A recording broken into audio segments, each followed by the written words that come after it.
Mga kapatid, matinding pag-iingat pa rin po ang pairalin, lalo na nananatiling nasa danger level ang heat index o damang init sa ating pong bansa. At para naman sa update, alamin natin yan sa ating resident meteorologist, ang ating weather Tito Alvin Pura, na laging may panahon para sa iyo. Good morning, kapatid. Good morning, Mami Dims, at good morning mga kapatid. Ulat panahon na po tayo ha. Tayo po ay nasa peak na o yung ating pinakapanahon ng tag-init. At kadalasan nga huling bahagi ng Abril hanggang unang bahagi ng Mayo na itatala yung ating pinaka-maiinit na temperatura. Pero sa kabila po ng nag-aambang El Nino ha, hindi po cancel ang panahon ng tag-ulan. Meron pa rin po tayong tag-ulan at magiging maulan pa rin po. At kadalasan sa huling bahagi ng Mayo, nagkakaroon na po tayo ng mga thunderstorms hanggang pumasok na ang panahon ng habagat sa buwan ng Hunyo. At mga kapatid, posible pang magkaroon tayo ng enhanced habagat dahil sa epekto ng El Nino. Yung tagtuyot na epekto ng El Nino ay mas mararamdaman pa natin sa susunod na taon. Kaya paghandaan po natin ang posibleng epekto ng El Nino, ang maulang panahon sa panahon ng habagat sa unang bahagi nito at sa panahon ng tag-init naman sa susunod na taon. Sa susunod na taon, epekto rin po yan ng ating El Nino. Pero sa ngayon, wala pa po yung epekto ang ating El Nino.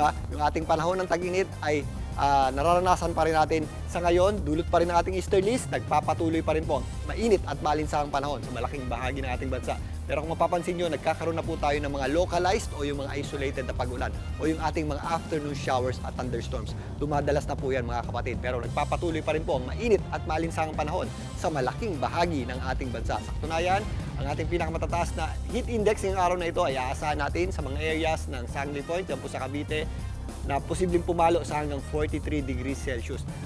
Possible naman umakyat sa hanggang 42 degrees Celsius yung ating heat index sa areas po ng Cagayan, dyan po sa May Subic, sa Olongapo, sa Tarlac, Central Luzon, kasama po dyan ng Palawan, sa Western Visayas, sa Iloilo, maging dito sa Eastern Visayas, sa Northern Samar at Eastern Samar na posibleng ang umakyat sa 42 degrees Celsius. Ito po ay nasa danger level o mapanganib na level ng heat index. So paghandaan po natin yan mga kapatid, yan po ay possible na pong makaranas tayo ng mga madaliang pagkahapo, pagkapagod at possible din po yung ating mga heat stroke.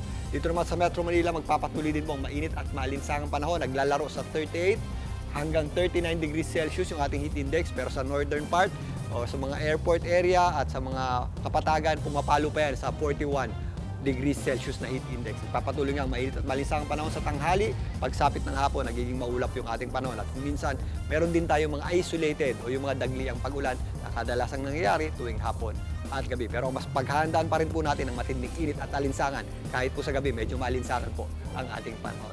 Bago na mga kapatid, ang ating araw po ay sumikat. Kani-kanila po, 5:35 ng umaga at muling lulubog mamaya 6:30 ng gabi. At yan po muna ang latest sa ating lagay ng panahon. Ngayong Miyerkules, muli ako po ang inyong Weather Tito Alvin, na laging may panahon para sa iyo.